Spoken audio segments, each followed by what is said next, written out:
আমার তো সোজা, আপনি নিশ্চিন্তে আপনার কিছু বলার রয়েছে বা সোজা প্রশ্ন, মানে দ্বন্দ্ব আছে না নেই? অভিষেক বন্দ্যোপাধ্যায় বনাম মমতা বন্দ্যোপাধ্যায়টা হচ্ছে না আমি আপনাকে বলি, মণিশঙ্কর বাবুকে আমি যদি একটা প্রশ্ন এক্ষুনি জিজ্ঞেস করি, খুব অস্বস্তিতে পড়বেন। সেটা হচ্ছে ঠিক পঞ্চায়েত ভোটের আগে কার্যকরী কমিটির বৈঠক, প্রথম কথা সুব্রত বক্সী বললেন আমি আর সভাপতি থাকব না। মমতা বন্দ্যোপাধ্যায় তাকে থামিয়ে দিয়ে বললেন যে ওটা নিয়ে পরে ভাবা যাবে। তার ক্ষোভ উষ্মা তখন থেকেই রয়েছে। পঞ্চায়েতে আপনি মনে রাখবেন, পঞ্চায়েতে পুরো জনজোয়ার যাত্রাটা অভিষেক করছিলেন, সুতরাং আপনি এটাকে কিছুতেই অস্বীকার করতে পারবেন না। সুব্রত বক্সীর সঙ্গে অভিষেক বন্দ্যোপাধ্যায়দের একটা ডিফারেন্স হয়ে গেছে। এবং আপনি আমাকে বলুন যে দলে এতজন নেতা আছে, সুব্রত বক্সী খুঁজে খুঁজে শুধুমাত্র অভিষেক বন্দ্যোপাধ্যায়ের নামটাই বার করলেন, আর কোনো নাম পেলেন না। তার আগে কোশ্চেনটা কি ছিল? ওইটাই ও যে বললো তাকে কে কোশ্চেন করেছিল কি বলেছিল ওইটুকুও বললেন। উনি যে সরে দাঁড়াতে চেয়েছিলেন, কেন উনি বলেছিলেন কেন সরে দাঁড়াতে চাইছেন? মমতা বন্দ্যোপাধ্যায় কোনো গুরুত্বই দেননি, বলেছেন ওসব পরে দেখা যাবে। এই ইতিহাসগুলো কিন্তু আপনারা উইভ করবেন না। এবার আপনাকে বলি,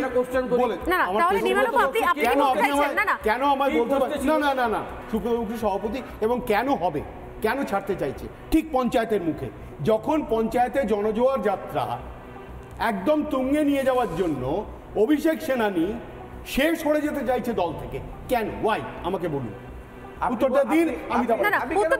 উত্তর ভেবে চিন্তা দিবেন। তার আগে আমার কথা বলুন যে এই দ্বন্দ্ব আছে না নেই? মমতা বন্দ্যোপাধ্যায় অভিষেক বন্দ্যোপাধ্যায় দ্বন্দ্ব আছে না নেই? সে দ্বন্দ্বকে করাপশন নিয়ে, একদম করাপশন নিয়ে। তাহলে আপনি বলছেন যে অভিষেক এই যে ববি হাকিম, এক সেকেন্ড, এই যে ববি হাকিম বলছেন যে মমতা বন্দ্যোপাধ্যায় কোনো করাপশন, এক সেকেন্ড, বিজেপিকে নিয়ে আলোচনা হচ্ছে না মশাই। মমতা, এই যে ববি হাকিম বলছেন যে করাপশন মমতা বন্দ্যোপাধ্যায় কোনোদিনও চাননি, করাপশন করতে দেন না।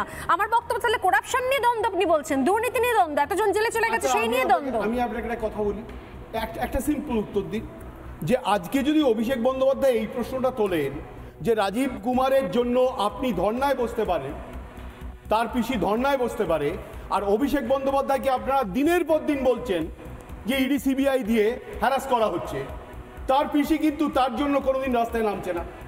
আজকে ঠিকই তাদের একজন মুখপাত্র ঠিক একই কথা বলেছে যে আমাদের নেতৃত্বের কেউই শুভেন্দুকে চোর বলে না, শুধু একজনই। না আপনি, আমি বুঝতে পারছি এটা মানবিমানের কথা বলছেন, একটা জিনিস হচ্ছে নির্মলতা মানবিমানের কথা আপনি বলছেন, কিন্তু ঘটনা হচ্ছে আপনি কি তাহলে কি আমরা ধরে নেব, এখানে তরুণও রয়েছে, তাহলে কি আমরা ধরে নেব যাবতীয় যে দুর্নীতি, চাকরি থেকে চাল থেকে রেশন থেকে দেওয়ার জন্য এটা করা পরিষ্কার, এই সমস্ত বিষয়ের জন্য একমাত্র তৃণমূল কংগ্রেসের একটা শ্রেণী মনে করছে সোল রেসপন্সিবল অভিষেক বন্দ্যোপাধ্যায়, মমতা বন্দ্যোপাধ্যায় কিচ্ছু জানতেন না কখনো কিছু? হয় নাকি কখন? এটা কি আদৌ সম্ভব? কোর্টের এভিডেন্সে হয়।